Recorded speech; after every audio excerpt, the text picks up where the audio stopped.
ایک وقفے کے بعد آپ کو پھر سے خوش آمدید کہتا ہوں نیوز کیفے میں ہمارے ساتھ موجود ہیں جناب حضرت مولانا بشیر فاروق قادری صاحب، جن سے ہم روحانی اور شرعی رہنمائی اور استخارہ کے حوالے سے بات کر رہے ہیں۔ دوران وقفہ ہم نے آپ کی کالز اور آپ کے سوالات جو ہیں وہ نوٹ کیے ہیں، جن کو ابھی ہم پروگرام میں شامل کریں گے۔ اچھا جی، شکیلہ صاحبہ نے ہمیں لاہور سے کال کیا، انہوں نے کہا کہ ان کے بیٹے ہیں جن کا نام ہے عبد الرحمان، ان کا کاروبار جو ہے وہ کچھ ٹھیک نہیں چل رہا ہے، ریئل اسٹیٹ کا کام کرتے ہیں، وہ بال بچے دار ہیں، کرائے کا گھر ہے اور پچھلے کئی مہینوں سے کام جو ہے وہ ٹھیک نہیں ہے۔ استخارہ کر کے بتائیے کیا معاملات ہیں اور انہیں کس طرح رہنمائی کریں گے؟ جی، وجہ تو کچھ بھی نہیں ہے، استخارے کا جواب تو آپ نے کہا لاک ڈاؤن کے بعد سے یہ تباہی پھیلی ہوئی ہے کہ کاروبار جو ہے ان کا ریئل اسٹیٹ کا تباہ ہو رہا ہے، اور یہ کاروبار ہی نہیں بلکہ ہر طرح سے تباہی بربادی پھیلی ہوئی ہے۔ اللہ تعالی ہمارے حال پر رحم فرمائے۔ جمادی الاول کا جو وظیفہ ہے وہ بہت ہی مؤثر ترین ہے رزق کے لیے۔ سبحان اللہ و بحمدہ استغفر اللہ و اتوب الیہ 100 مرتبہ ہر نماز کے بعد پڑھیں۔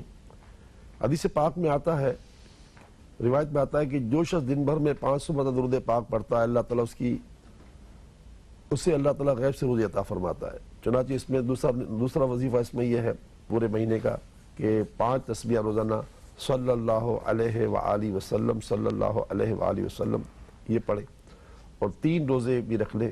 تو اسکرین پہ بھی مجھے امید ہے کہ ہماری ٹیم آپ کو دکھا رہی ہوگی، تو یہ سلائیڈ بھی دیکھ رہے ہوں گے۔ تو بہرحال کہ یہ عمل شروع کریں، انشاءاللہ غیبی مدد ہوگی، کوئی پریشانی کی بات نہیں۔ بالکل صحیح۔ وظیفہ جو ہے وہ ابھی ہم دکھا نہیں پائے اسکرین پہ، مگر وہ آپ پروگرام دیکھتے رہیے، ابھی ساتھ جو ہے وہ شیئر کرتے ہیں۔ یہ ابھی آ گیا ہے، جمادی الاول کا وظیفہ ہے جو ہم نے کئی دفعہ پروگرام میں شیئر کیا تھا، اور ابھی آپ نے یہی بتایا اس کے بارے میں بھی۔ خالدہ صاحبہ نے کوئٹہ سے ہمیں کال کیا، انہوں نے کہا، آپ کلام پیش کر رہی تھیں وہ، اور انہوں نے کہا کہ ان کی طبیعت ٹھیک نہیں رہتی ہے جب سے شادی ہوئی ہے، تقریباً 15 سال ہو گئے ان کی شادی کو۔ اور پھر دوسرا سوال انہوں نے یہ کہا کہ کیا ان کے لیے اسلام آباد چلے جانا، وہاں موو ہو جانا وہ مناسب ہے؟ تو استخارہ کا جواب تو یہی ہے کہ بیٹا کہ آپ کا اسلام آباد جانا بہتر ہے۔ اچھا، بہتر ہے، ٹھیک ہے۔ اور دوسرا یہ کہ آپ 15 برس سے شادی ہو کے بعد آپ اب تک جو ہے اپنے اندر جو ہے نا وہ امراض دیکھ رہی ہیں، بیماری دیکھ رہی ہیں، تو اللہ خیر کرے۔ یا نافع اے نفع دینے والی ذات، یا نافع 313 مرتبہ ہر نماز کے وقت پڑھ کر 2-3 گھٹ پانی پر دم کر کے پانی پی لیا کریں، انشاءاللہ تعالیٰ بہت اچھی ہو جائیں گی انشاءاللہ۔ نیکسٹ کویسچن ایڈ کرنے سے پہلے ایک کالر ہمارے ساتھ ہے، شامل کرنا چاہتا ہوں میں۔ السلام علیکم جی، کون ہے ہمارے ساتھ؟ ہیلو، السلام علیکم۔ وعلیکم السلام، کون ہے ہمارے ساتھ؟ میں رفت یاسمین بول رہی ہوں۔ یاسمین صاحبہ، کہاں سے کال کیا آپ نے؟ تلگنگ سے۔ تلگنگ سے، ٹھیک ہے۔ اور سوال کیا آپ کا یاسمین صاحبہ؟ میں نے مولانا صاحب سے اپنا استخارہ کروانا تھا، مطلب میرے کپڑے کافی سارے پھٹ گئے ہیں، سارے نئے کپڑے ہوتے ہیں کٹ جاتے ہیں، اور میرے سر میں بہت درد ہوتا ہے۔ ان کا نام ہے یاسمین، نام ہے نا آپ کا پورا؟ رفت یاسمین۔ رفت یاسمین، رفت یاسمین، چلو بتاتے ہیں۔ جی ٹھیک ہے، آپ پروگرام دیکھیے، ہم انشاءاللہ ذکر کرتے ہیں۔ ایک منٹ بھائی، ایک منٹ۔ جی جی جی جی جی بتائیے۔ ہیلو، سوری کال ڈراپ ہو گئی۔ اچھا جی، ہمیں جو ایک سوال آیا تھا کرتلین صاحبہ کا اسلام آباد سے، انہوں نے کہا تھا کہ ان کی پچھلے سال شادی ہوئی تھی 2020 میں، اور شادی کے فوراً بعد جو ہے گھریلو مسائل اور لڑائی جھگڑے یہ شروع ہو گئے تھے، پھر یہ اپنی امی کی طرف آ گئی تھی، انہوں نے کوئی رابطہ وغیرہ نہیں کیا۔ تو آپ استخارہ کر کے بتائیں کہ کوئی جادو ہے یا کوئی عملیات ہیں یا کیا ہے، اور کچھ ایسا وظیفہ بتائیں مجھے، کچھ ایسی کہ جس سے ان کے دل نرم ہو جائیں اور میں واپس اپنے گھر چلی جاؤں، یہ اس بچی کا کہنا ہے۔ قرۃ العین بہن، ایسی کوئی بات تو نہیں ہے کوئی، لیکن ویسے قرآن پاک میں اللہ تعالیٰ نے سورہ بقرہ میں یہ واضح فرمایا ہے کہ سلیمان علیہ السلام کے زمانے کے لوگ میاں بیوی کو جادو کے ذریعے جدا کرتے تھے۔ اچھا، ہاں، یہ قرآن کی سورہ بقرہ میں اللہ نے واضح فرمایا کہ جادو کے ذریعے۔ آپ کے ساتھ ایسا مسئلہ نہیں ہے، مگر یہ بہت اچھی بات ہے کہ آپ نے خود ہی کہا کہ میں چاہتی ہوں کہ میں وہاں جانا چاہتی ہوں اور ان کا دل نرم ہو جائے۔ تو یا رؤوف ہو، یا رؤوف ہو، یا رؤوف ہو، یہ آپ کو 200 مرتبہ ہر نماز کا پڑھنا ہوگا۔ رؤوف کے معنی مہربانی کرنے والی ذات، اللہ تعالیٰ ان کے دل میں ایسی مہربانی ڈال دے گا کہ وہ اللہ کی رحمت سے نرم ہو جائیں گے، اور آپ کی رغبت جانے کی تو بہت اچھی بات ہے نا, تو انشاءاللہ راستہ بن جائے گا اللہ کی رحمت سے. انشاءاللہ اور انشاءاللہ. ہمارا ماہانہ وظیفہ بھی پڑھیں جو جماعتی الاول والا. جی جی. ٹھیک. اچھا جی, ایک اور کالر ہمارے ساتھ ہیں, شامل کرتے ہیں ہم. السلام علیکم جی, کون ہے ہمارے ساتھ؟ ہیلو. ہیلو, السلام علیکم فہیم بھائی. وعلیکم السلام, کون ہے ہمارے ساتھ؟ سے بات کر حضرت آپ کو بھی سلام بولتی. صبا صاحبہ کراچی سے. ٹھیک ہے, آپ کو سلام کہہ رہی ہیں. وعلیکم السلام. جی صبا جی, کیا آپ کہنا چاہتی ہیں آپ؟ بہت میرا استخارہ ہے. آپ کو پتا آپ کی آواز کٹ رہی ہے. آپ میرا اچھا استخارہ کروانا ہے آپ کو. کوئی سوال کیا آپ کا؟ بیمار بہت رہتی ہوں. بیمار رہتی ہیں؟ اچھا بیمار رہتی ہیں آپ. ٹھیک ہے, جی بہت شکریہ. آپ کروا دیں. ہم استخارہ کروا دیتے ہیں آپ کو. بہت شکریہ. اچھا ایک اور چیز میں آپ سے پوچھنا چاہتا ہوں کہ ٹھیک ہے, ان کالرز کا سوال ہم شامل کریں گے وقفے سے آگے. یہ جو ایک خود سے ایک خیال ہوتا ہے, آنا شروع ہو جاتا ہے کہ مجھ پہ کسی نے جادو کیا ہوا ہے یا مجھے عملیات ہوئے ہوئے ہیں, اس کے بارے میں آپ کیا کہیں گے؟ یہ ایک وہم ہے جو ہوتا ہے. دیکھیں یہ وہم تو ایسا وہم ہے کہ اس کا نقصان ہے, مگر بدگمانی یہ بہت بڑا گناہ کبیرہ ہے. اچھا ہوتا یہ ہے کہ فوراً یعنی خیال آتا ہے کہ بہو آ گئی ہے, یہ مجھ پہ کروا رہی ہے. بیٹا ذرا بیوی سے ذرا سی محبت بڑھا دیتا ہے تو ماں کہتی ہے یہ کچھ پڑھا کروا کے آ رہی ہے. یہ بدگمانیاں حرام ہیں. تو یہ اس معاشرے میں دیمک کی طرح گھسی ہوئی ہیں ہمارے. ہر شخص بدقسمتی سے اس چکر میں پڑ جاتا ہے کہ یار وہ جو ہے نا مجھ پہ کسی نے کروا دیا. پھر وہ باقاعدہ گمان کرتا ہے کہ میرے خاندان میں کون ہے. اچھا پھر وہ عاملین کے پاس جاتے ہیں تو کہتے ہیں ہاں تم, کیونکہ عاملین کی زبان میں تو عام طور پر یہی جملہ ہوتا ہے کہ تم پر کسی نے کروا دیا. جی ہاں. تو پھر وہ کہتے ہیں وہ کون ہے؟ جو عورت ہے. اچھا وہ ٹھیک نکت کی ہے, اس کا نام جیم سے شروع ہوتا ہے, اس کا رنگ کالا ہے, وہ اس طرح کی مطلب یہ نہیں کیسے. پھر بندہ پورے خاندان میں دیکھتا ہے کہ ٹھیک نکت, اتنی بدگمانی اور یہ حرام در حرام حرام ہو رہا ہوتا ہے. بس اللہ ہماری اصلاح فرمائے. بہت زیادہ ہم برے حال سے دوچار ہیں. اللہ تعالیٰ مدد فرمائے, آمین. ایک وقفہ آ گیا جناب, وقفے سے واپس آتے ہیں تو یہ جو ہمارے دو کالرز ہیں ان کے سوالوں کے جواب دیں گے, اور دوران وقفہ بھی ہم آپ دوستوں کے سوالات جو ہیں شامل کر رہے ہیں. کہیں مت جائیے, اب تک دیکھتے رہیے نیوز کیفے, دیکھتے رہیے.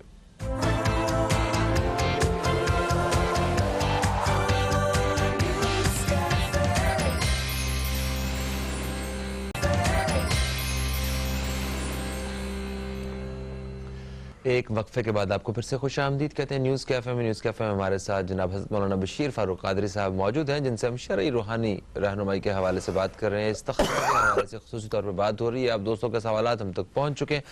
دوران وقفہ ہم نے جو سوالات شامل کیے ان میں جس طرح ایک رفت یاسمین صاحبہ کا ایک سوال آیا تھا. ان کی کال آئی تھی تلا گنج سے. انہوں نے کہا کہ ان کے جو کپڑے ہیں, نئے کپڑے, وہ پھٹ جاتے ہیں. تو بتائیے کہ کیا معاملہ کیا ہے؟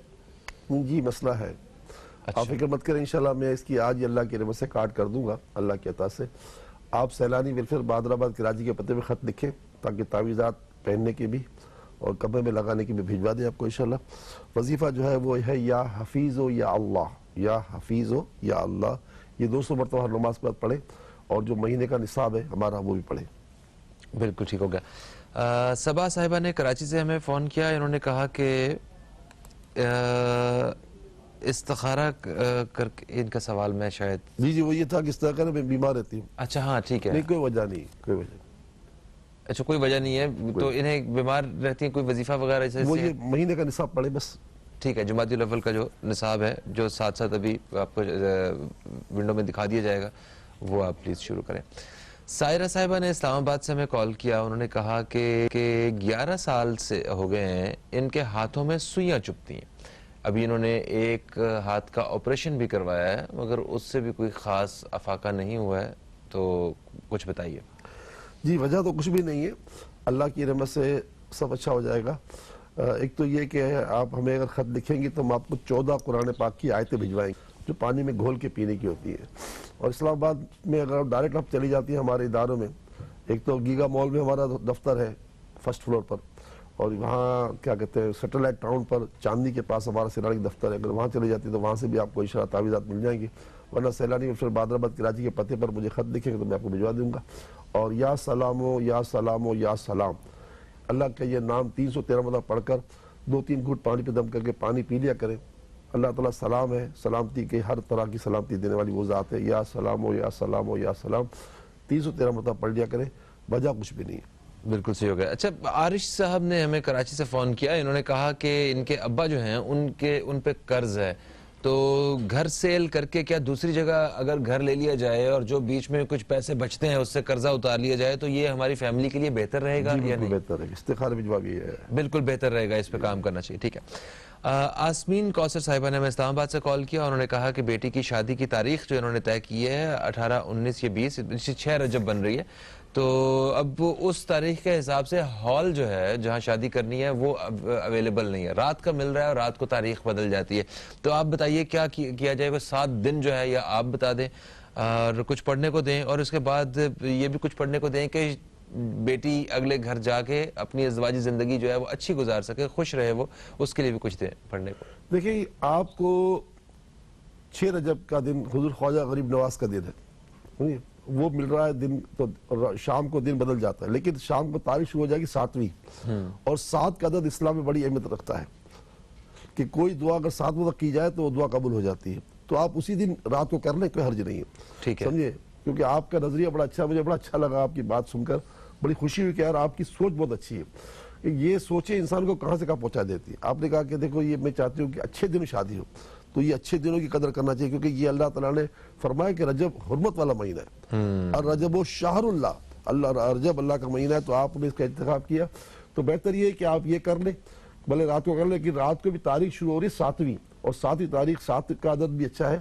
تو میری دعا ہے کہ اللہ کامیاب کرے. اور دوسری بات آپ نے کہی کہ وہ ہمیشہ خوش رہے، تو بس وہ وظیفہ جب دیتے ہیں اسم اعظم یا اللہ یا رحمان یا رحیم، چلتے پھرتے اٹھتے بیٹھتے، وضو ہو نہ ہو، نماز میں گھر میں باہر، بس پڑھتے رہے یا اللہ یا رحمان یا رحیم. اس کی برکت سے جہاں لاکھوں کروڑوں نیکیاں ملے گی، وہاں انشاءاللہ تعالی آپ کا ہر کام اچھا ہو جائے گا. بہت بہت شکریہ. اور وہ دوست جن کے سوالات آج ہم پروگرام میں شامل نہیں کر سکے وہ کل بھی ہمیں کال کر سکیں گے. کل 10 سے 11 پھر حضرت ہمارے ساتھ موجود ہیں. ہم دعا کے ساتھ جو ہے اپنے پروگرام کو اختتام کریں گے. اجازت چاہیں گے آپ سے، انشاءاللہ آپ دوستوں سے کل پھر ملاقات ہوتی ہے. کل تک کے لیے خدا حافظ. پاکستان زندہ باد. بسم اللہ الرحمن الرحیم. الحمدللہ رب العالمین والصلاة والسلام علی سید الانبیاء والمرسلین. جزا اللہ عنا سیدنا مولانا محمد صلی اللہ تعالی علیہ وآلہ وسلم ما هو اہلہ. یا ارحم الراحمین یا ارحم الراحمین یا ارحم الراحمین. بطفیل رحمت للعالمین، بطفیل امت رحمت للعالمین صلی اللہ تعالی علیہ وآلہ وسلم. انبیاء، صدیقین، شہداء، صالحین، اسماء اسم اعظم، ہماری ہمارے ماں باپ کی پوری امت کی بخشش و مغفرت فرما. یا اللہ کرونا، کینسر اور بڑے بڑے مرضوں میں جو لوگ مبتلا ہیں ان سب کو بھی اور ہم سب کو بھی اور آقا کی پوری امت کو ہر طرح کی بیماریوں سے چھٹکارا عطا فرما. جن کے ڈائلسس ہو رہے ہیں ان کی ڈائلسس سے جان چھڑوا دے. اپنے خزانوں سے ہمارے آقا کی پوری امت کو روزی عطا فرما. لاک ڈاؤن کی وجہ سے بہت سارے کاروبار تباہ ہو چکے ہیں، یا اللہ ہمیں پھر سے آبادی عطا فرما. کرونا کا بھی خاتمہ ہو جائے، لاک ڈاؤن ختمہ ہو جائے. یا اللہ یا رحمان یا رحیم، جو قرض دار ہو گئے ہیں ان کے سر سے قرض کا بوجھ اتار دے. اور جن کی یہاں اولاد نہیں ہے ان کو خیر سے اولاد بھی عطا فرما. اور جن کے رشتے نہیں ہوئے ان کے خیر سے رشتے بھی ہو جائیں. جہاں اختلافات کی آگ لگی ہوئی ہے، میاں بیوی الگ الگ ہو گئے ہیں، بچیاں سسرال کی بجائے میکے میں آ کے بیٹھ گئی ہیں، یا اللہ یہ چیزیں بھی ختم ہو جائیں، آپس میں محبت ہو جائے اور ہر معاملات ہمارے اچھے ہو جائیں. پروردگار عالم جس مسلمان کی جو پریشانی ہے، ہر پریشان حال مسلمان کی پریشانی دور فرما. ہم سب کو برے دن، بری گھڑی، برے وقت، برے دوست اور برے ہمسایوں سے محفوظ فرما. فقر سے، ذلت سے، قلت سے بچا.